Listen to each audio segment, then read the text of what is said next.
Mr. Chairman, members and staff, I am a senior officer attached to the DCI's Counter-Terrorist Center, currently assigned to the FBI.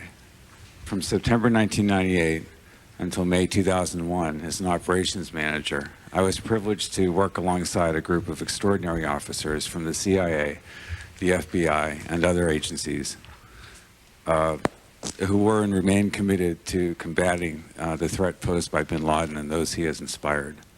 In May of 2001, I moved over to the Federal Bureau of Investigation, where I have since worked as a CIA detailee in the Counterterrorism Division, a position in which I've also focused on the bin Laden menace. I would like to read a short statement, and then the written version will be submitted for the record. Thank you. Before we begin, I would like to observe that even after 10 months of incredible effort by the U.S. military and others in Afghanistan, and by the agencies you see represented before you here today and others here and abroad, Al-Qaeda remains poised to strike again.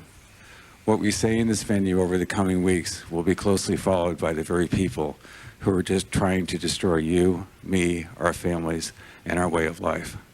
I want to stress, speaking on behalf of those still carrying the battle to Al-Qaeda inside Afghanistan and out, that we do not and cannot for the foreseeable future view this group as anything view this group and its emulators and sympathizers as anything less dangerous than they were at this time last year. While we have an obligation to ensure that our flaws are identified and corrected, we must also take great care that we not educate the enemy while we are at it. With those comments, I now turn to the specific topic we have been invited here to review. Your staff has laid out the basic facts, so I won't repeat them in detail, but I'd like to walk through the most significant elements in summary form. In late 1999, the U.S. counterterrorist community launched a global effort aimed at disrupting terrorist operations we knew were being planned for the millennium turnover, and that we suspected would carry over into the end of the Muslim month of Ramadan, which was to occur in early January 2000. Dozens of terrorists and terrorist support nodes were disrupted. Both CIA and the FBI, as well as other members of the intelligence community, surged large numbers of officers for this effort, and they worked round the clock through roughly mid-January through 15 January 2000. During that heightened alert, the CIA, the FBI, and other members of the intelligence community were also working over data they had shared relevant to the Nairobi and Dar es Salaam embassy bombings that had occurred in August 1998.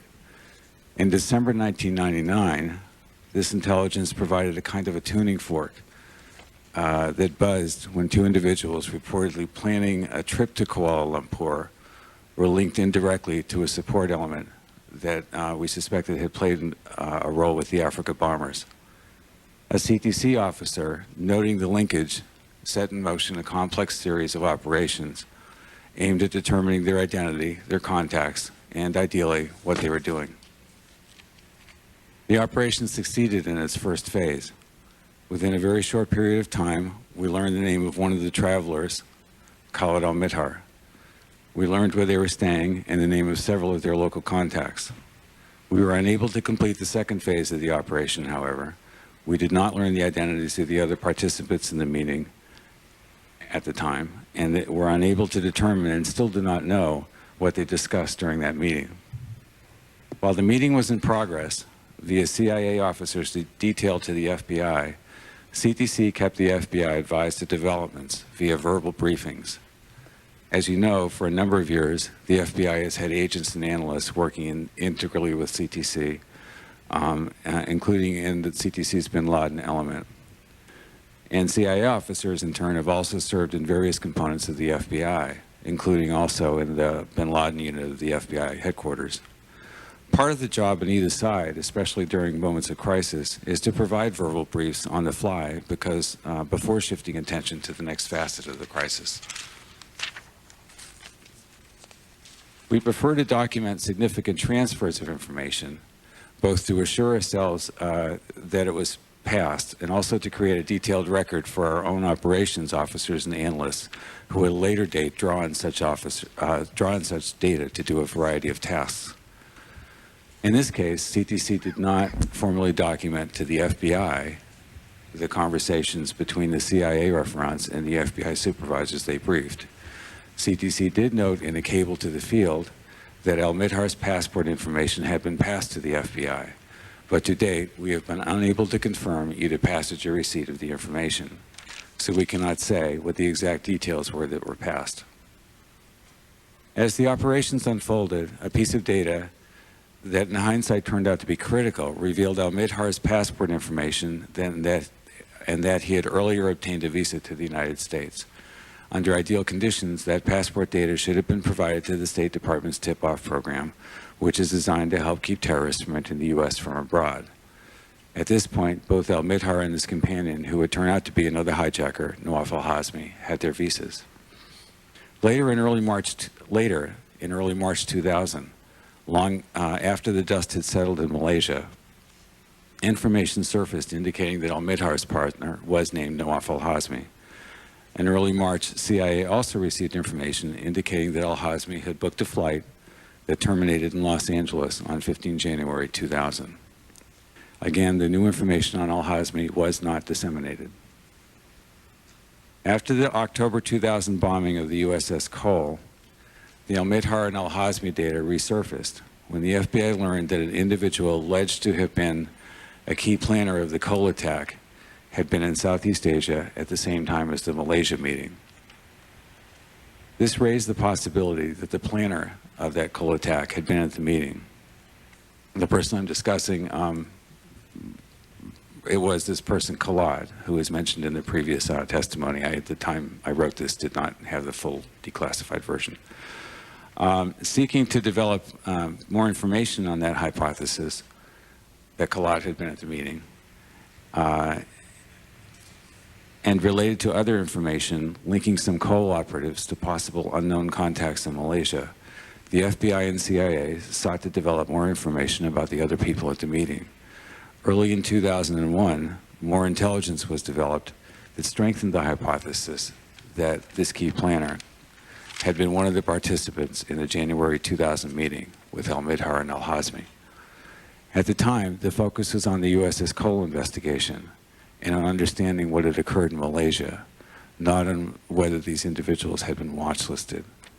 In mid-summer 2001, although the presence of the key planner in Malaysia had yet to be confirmed, while burrowing through intelligence related to other terrorist activity in Malaysia, the data from January 2000 and January 2001 was put together in a different way. And both the FBI and the CIA began to work to flesh out their understanding of all the people linked to the key planner of the Cole attack, of all the people linked to Khalad. In the course of that work, in mid-August 2001, CIA and FBI learned that Al-Midhar had entered the U.S. in January 2000, departed at a later date, and then re-entered in July 2001. CTC notified a number of agencies officially within a short time, and the FBI began an investigation to backtrack from Al-Midhar's immigration documents in an effort to find him. But he had not registered at the hotels indicated on his forms, and time ran out before other venues could be searched. How could these misses have occurred? I do not want to speculate at any great length about this at this point, because I really don't have a definitive answer. But I should try to put the events into some kind of context. The events I've summarized above took place in the context of a worldwide campaign that also focused on people we knew were trying to kill Americans. The CIA operators focused on the Malaysia meeting while it occurred. When it was over, they focused on other, more urgent operations against threats, real or assessed. Of the many people involved, no one detected that the data generated by this operation, the Malaysia meeting, crossed a reporting threshold, or if they did, they assumed that the reporting requirement had been met elsewhere. In a later session, officers who served in CTC after 9/11 will expand on the revisions and new training that have been put into place to reduce the chances of this happening again. There are new types of watch lists and new very low thresholds for entering names onto them. They will be discussed by others more familiar with the details and the protocols. What I will say here is that new procedures and training aside, They are also the kinds of misses that happen when people, even very competent, dedicated people, such as the CIA officers and the FBI agents and analysts involved in all aspects of this story, are simply overwhelmed. The counterterrorism business often does not feature a large team going after a single target, but rather one or two officers juggling multiple activities against many people, simultaneously trying to make sense of what it means, which target deserves priority attention, and balancing the interests of multiple stations, liaison services, and U.S. agencies. I would like to say that we will get it right 100% of the time. In fact, we're in a business here where we have to get it right 100% of the time, because the animal only has to get it right once. While I can't promise that we'll ever completely reach that goal of perfection, I have no doubt that those working in counterterrorism will never stop trying to get there. And I'll just add a little statement that's not in my prepared statement. We appreciate the help. Thank you. Thank you. Mr. Rolnice. Thank you, Mr. Chairman. Before I begin my prepared remarks, I would just like to say for the record that I am honored and proud to follow an individual with whom I worked closely for the last several years and whom I consider to be one of the finest counterterrorism experts in the world. Mr. Chairman, members of the committees, I am pleased to appear before you today to describe the FBI's role within the intelligence community and our knowledge and actions from approximately December 1999 through September 11, 2001. My testimony will cover the knowledge of and actions taken by the FBI prior to September 11, 2001 regarding Khalid al-Midhar and Nawaf al-Hazmi, as well as information learned about them after the attack. I will touch upon the issue of the FBI's investigation of al-Midhar as an intelligence case versus a criminal target.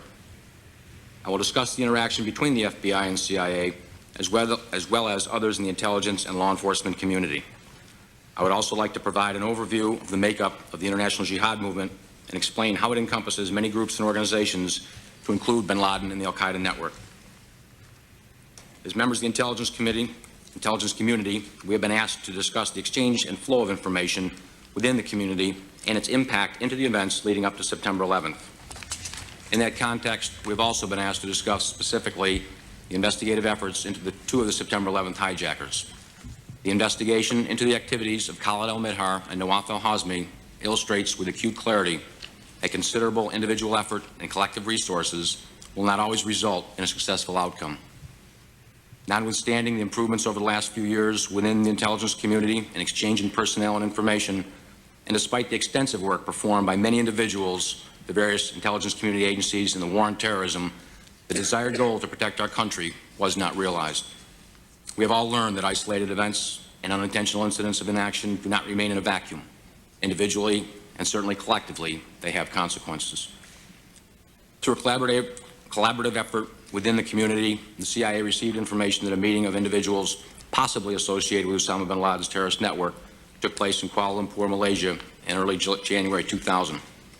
Among those attending the meeting were Khalid al-Midhar and Nawaf al-Hazmi, along with the key UBL operative Khalid. At the time al-Midhar and al-Hazmi were arriving in Malaysia, the CIA advised the FBI of their interest in these two individuals and indicated they would keep the FBI advised of further developments if warranted. In March 2000, the CIA received information concerning the re-entry or the entry of al-Midhar and al-Hazmi into the United States. In January 2001, the CIA obtained information which indicated a key individual associated with the USS Cole bombing had also attended the aforementioned Malaysia meeting. This was important because it placed al-Midhar and al-Hazmi in direct contact with a key operative of UBO. During the spring and summer of 2001, analytical personnel from the CIA and FBI were working together to pursue avenues into the bombing of the USS Cole. On August 23, 2001, the CIA advised FBI HQ that on June 13, 2001, al-Midhar obtained a U.S. visa in Jeddah, Saudi Arabia, using a Saudi Arabian passport and provided his intended address as the Marriott Hotel, New York City. This visa was valid until October 3, 2001. The same day, the FBI received a copy of a CIA communication to watchlist al-Midhar. This information was emailed to FBI New York on August 24, 2001. On August 24, 2001, FBI HQ received a copy of al-Midhar's visa application from the United States Embassy in Saudi indicating indicating al-Midhar had sponsored his own travel to the United States. The application listed al-Midhar's plans to remain for 1 month to depart August 4th, 2001. Subsequent information received from INS determined al-Midhar re-entered the United States on July 4th, 2001 on a B-1 visa, flying to New York City, and that he would stay at the Marriott Hotel in New York. This information was immediately relayed verbally to the CIA and FBI New York. On August 27, 2001, headquarters verbally advised New York of the information contained in the headquarters email to FBI New York on August 24, 2001, and further informed FBI New York that headquarters strongly suggested the initiation of a full intelligence investigation to locate and fully identify the individual. The FBI possessed no information relevant to al-Midhar's possible involvement in a terrorist attack, but focused on al-Midhar because he had attended a meeting with a key individual associated in the USS Cole bombing. On August 28, 2001, a full briefing was provided to FBI New York in order to initiate that full field investigation to locate and identify al-Midhar. On August 30, 2001, FBI agents contacted security for the Marriott Corporation, which agreed to do a search of all guests registered at the Marriott hotels in the entire New York metropolitan area. On September 5, 2001, they advised their search for al-Midhar was negative. On September 10, 2001, based upon previously received intelligence, a lead was sent to FBI Los Angeles to conduct a similar search with the security officer of the Sheraton Corporation. This lead was not covered until after September 11th attacks and was also negative. As you're probably aware, there was a debate between headquarters and the FBI New York personnel on whether to open an intelligence or criminal investigation on Khalid al-Midhar. There are two important points to be made in response to this issue. First, the decision to handle al-Midhar investigation as an intelligence investigation was made under procedures which were designed to prevent terrorist acts. Second, although it is not uncommon to open a parallel criminal investigation, we did not have specific, credible evidence of criminal activity to do so. The restrictions of intelligence agencies and foreign services and the sharing of information within our agency limited the free flow of that information. This contributed to our inability to pull together related information. It was frequently difficult to obtain the originating agency's concurrence to pass the information to criminal investigators, even for lead purposes. In terrorism cases, this became so complex and convoluted that in some FBI field offices, FBI agents perceived walls where none actually existed. In fact, one New York supervisor commented that, quote, so many walls had created a maze, unquote, which made it very difficult for the criminal investigators. Internally, the FBI adheres to the restrictions and caveats placed on intelligence information by the originating agency or foreign services. The need for these restrictions and caveats to protect sources and methods of intelligence information is obvious and needs no further explanation. Routinely, intelligence agencies evaluate their disseminable information to determine whether protection beyond basic classification are required. If caveats are required, such as originator-controlled or ORCON, the classified information remains under the control of the originating agency. The FBI is prohibited from disclosing information originally classified by another agency without its authorization. At times, criminal investigators are also frustrated by wall procedures imposed by the Foreign Intelligence Surveillance Court. In a class by itself, FISA information is controlled by statute. Although the statute does not preclude the passing of information to criminal investigators, there are restrictions on the use of the information. The FISA Court and the Department of Justice have been cautious through the years of permitting intelligence and criminal investigators to become closely associated for fear their cooperation would be interpreted as an attempt to circumvent the criminal process. Accordingly, the FBI has been required to maintain a certain degree of separation between intelligence and criminal investigators. With the enactment of the Patriot Act after September 11th, it is much clearer that the sharing of information is a government policy issue. Some procedures were relaxed and the policy to share was codified. Post-Patriot Act, the only sharing obstacles relate to the possibility of prosecutorial control over the FISA process. By court order, the FBI is prohibited from discussing a substantive FISA issue with prosecutors unless the Department of Justice, Office of Intelligence Policy and Review, is invited to participate. The same requirement does not pertain to contact between intelligence and criminal agents, although criminal agents cannot control the FISA or the FISA process. Mr. Chairman, the remainder of my statement as regards the international jihad movement will be submitted for the record. In the interest of time, that concludes my oral remarks, and I'll be happy to answer questions. Thank you, Mr. Rollins. The FBI agent. Mr. Chairman, Vice Chairman Shelby, Ranking Member Pelosi, and members of the committees. I'm a special agent of the Federal Bureau of Investigation assigned to the New York field office. I appreciate your invitation to appear before your committees today in connection with your joint inquiry into the tragic events of September 11, 2001. I fully understand the responsibility with which you have been charged. I intend to cooperate with you and answer your questions to the best of my ability. I am speaking to you today as an individual agent. The views I express, therefore, are my own, not necessarily those of the FBI, although I believe that my concerns are shared by many fellow agents. I hope by appearing here today that I might, in some small way, to assure the men and women of the FBI and others in the intelligence community have access to the information necessary to carry out their sworn duty to protect the people of the United States. I have no wish in the remarks that follow to be critical of any person, whether they are at FBI headquarters or in the field.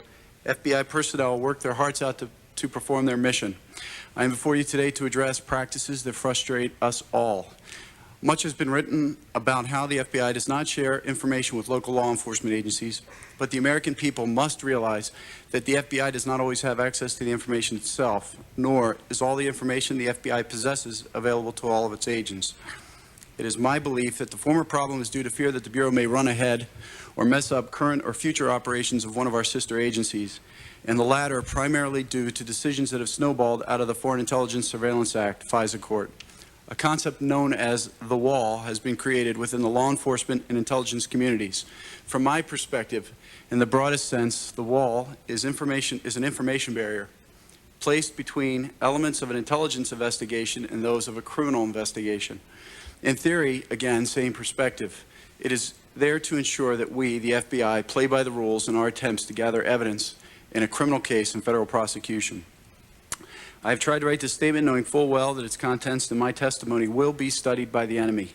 Along those lines, much detail has been left out, and if I may, humbly remind everyone that questions regarding sources, other possible operations, investigative methods in this forum should be approached with extreme caution.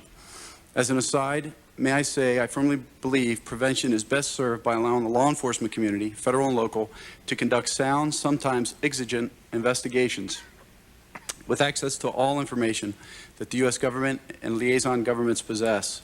These investigations build sources, evidence, connections, and information, and are not simply reactive. I would like to assure the American people that in my almost 7 years in the Bureau, the FBI has always been in the prevention, if I may, game.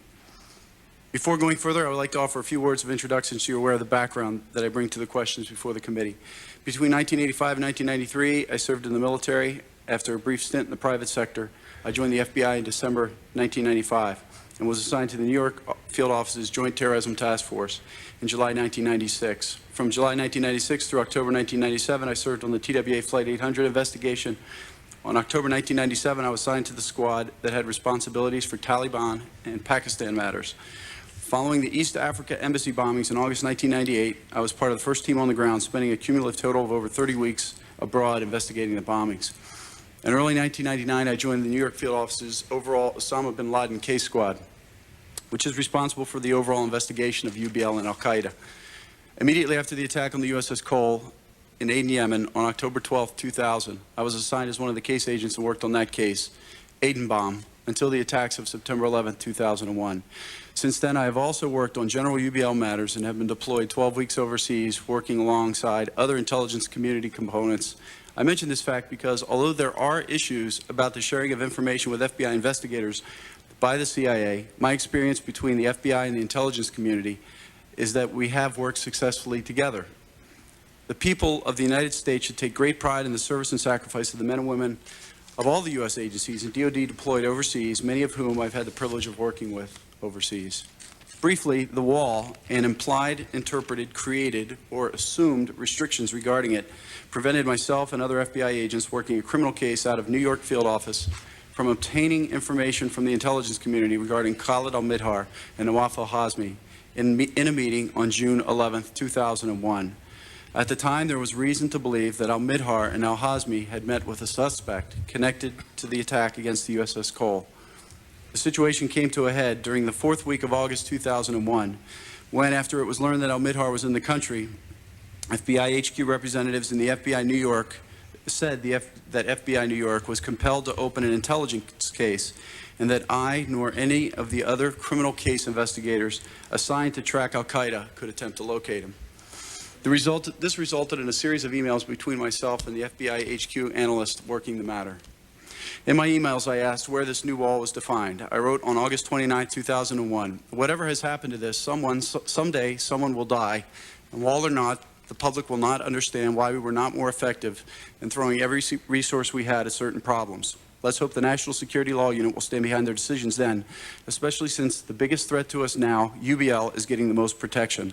I was told in response that we at headquarters are all frustrated with this issue. These are the rules. NSLU does not make them up. I hope, Messrs. Chairman, these proceedings are a time to break down the barriers and change the system, which makes it difficult for all of us, whether we work at FBI HQ or in the field at the FBI or elsewhere, to have and be able to act on information that we need to do our jobs. Personally, I do not hold any U.S. government-affiliated individual or group of individuals responsible for the attacks on September 11, 2001. I truly believe that if given a chance, any one of them would give or sacrifice anything to prevent what occurred. Then and now, I hold the system responsible. Information is power in the system of intelligence and law enforcement. This will never change, nor could or should it. In addition to the wall, the system as it currently exists, however, seduces some managers, agents, analysts, and officers into protecting turf and being the first to know and brief those above. Often, these sadly mistaken individuals use the wall described herein and others, real and imagined, to control that information. I myself still have two key questions today that I believe are important for this committee to answer. The detailed answers to them will deserve and be afforded the scrutiny of a nation and must stand the test of time and exhaustive investigation. First, if the CIA passed information regarding al-Midhar and al-Hazmi to the FBI prior to June 11, 2001, prior to that June 11, 2001 meeting, in either January 2000 or January 2001, then why was that information not passed either by CIA or FBI headquarters personnel immediately to the New York case agents, criminal or intel, investigating the murder of 17 sailors in Yemen when more information was requested?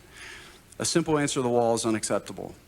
Second, how and when did we, the CIA and the FBI, learn that al-Midhar came into the country on either or both occasions in January 2000 and or in July 2001, and what did we do with that information? On September 11, 2001, I spent the morning on the streets with other agents and Joint Terrorism Task Force personnel around the World Trade Center, providing whatever help we could. I and several of my co-workers were within blocks when both towers came down. Within minutes of the second strike on the southern tower, we asked a senior fireman heading towards the south tower what we could do. At the time, he was getting out of his fire truck looking at the towers. By the grace of God, he turned to us and replied that he did not know what we could do, but that we were not going anywhere close to the buildings without a respirator. I do not know who he was, but I truly believed he saved our lives. I also believe that based on the direction that he was looking towards the southern tower, the moments later he entered that tower and perished in the attack. It's taken a while for a response, but I believe that the task before this committee, in some small way, me being here today, is what the brave fireman is telling us, all of us, what we can do. If we do not change the system, if I may say again, someday someone will die, and wall or not, the public will not understand why we're not more effective in throwing every resource we had at certain quote-unquote problems. Thank you for this opportunity and privilege of appearing before you today. I would, of course, welcome your questions.